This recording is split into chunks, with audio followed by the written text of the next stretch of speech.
Luke Barnatt, another interview, another post-victory interview in Italy. But I gotta give respect to your opponent. You're much more experienced than him, but he took the late notice. Very crazy fight for him. But obviously, he wanted to risk. It was worth for him to risk it. How you feel about him as your opponent? Yeah, for sure, Stefan. He risked it all and he stepped up. You know, extremely tough fight for him, as it proved, and I won. And I won quite convincingly. But if he wants to advance in this sport, you have to take those sort of risks or those fights to get there. He now has an experience inside a cage with an elite level athlete, which is hard to come by at the low level he's been fighting. He's 6-1 or 6-2 now. And his last 4 fights before this fight, he finished in the first round by submission. Yeah. So he was on a bit of a roll. He took a step up. He dropped it. Now he's 6-2. He can keep rolling and he'll be fine. You know, I have a lot of respect for him, and I'm very happy he took the fight. Otherwise, I would have been fightless. After all, I've seen you talking to Jason, joking around, and he said, "I would like to fight you someday." How you feel about that? It wasn't even a few pounds. It was he even missed the next weight class. Yeah, I said lose 24 pounds and we'll talk. You know, I don't think he'll be getting booked anytime soon by any other promotion. And when the fight was booked, I did say that I was not happy with it. But you know, there's sport and there's life, and for the sport. That's Frank Miranda enjoying it with the fans. But for the sport, you know, it's not great for Jason. He's not in a great place. He didn't make the weight. He breaks all the rules. And that's why, as a sportsman, I couldn't advocate taking that fight. It's just impossible. 24 pounds, it's a joke. You know, it's an insult. So I told him to fuck off. I'm not interested. But as a person, if this is making him focus on something different and trying to change his life and get back into the sport, having this opportunity as a man to try and clean his act up, if that's really how he's thinking and that's what he wants to do, I'm kind of proud that I was a part of that. And he made it here, and he lost. He got to fight the last guy I fought, and he lost.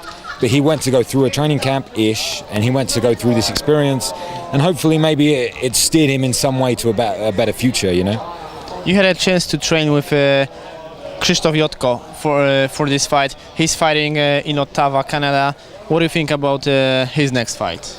I mean, I don't know much about his opponent. Tandem McCrory. Yeah, I don't know much about him. But me and Christoph became friends when he trained at Alliance in San Diego before, a couple of years ago or a year ago.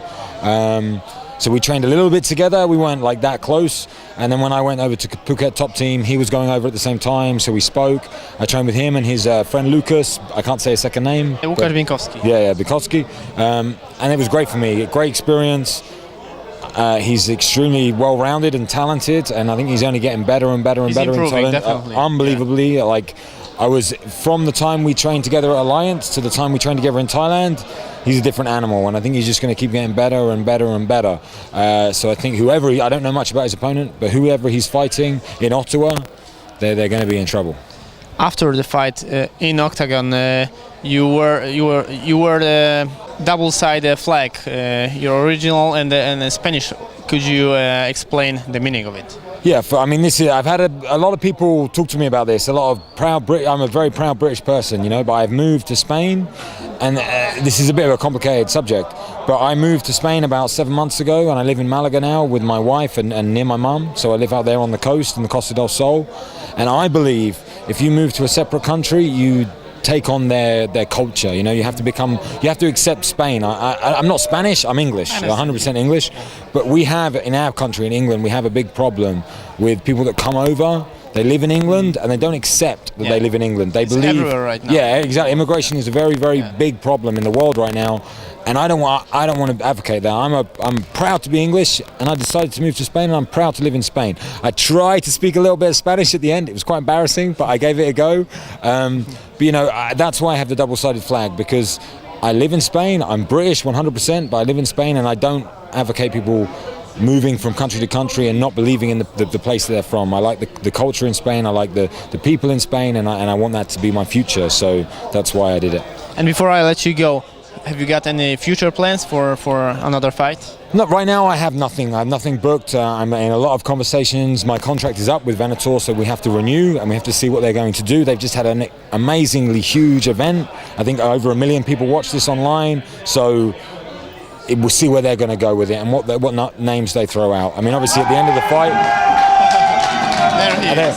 At the end of the fight, I was impressed. I was surprised. I gave him only small. I said he was going to win. Ask Josh Saman. Ask my man John Maguire. I said Emil Meek is going to win. Congratulations to Emil, and I'm going to go congratulate him now. So let's give it up. Thank you very much. Cheers.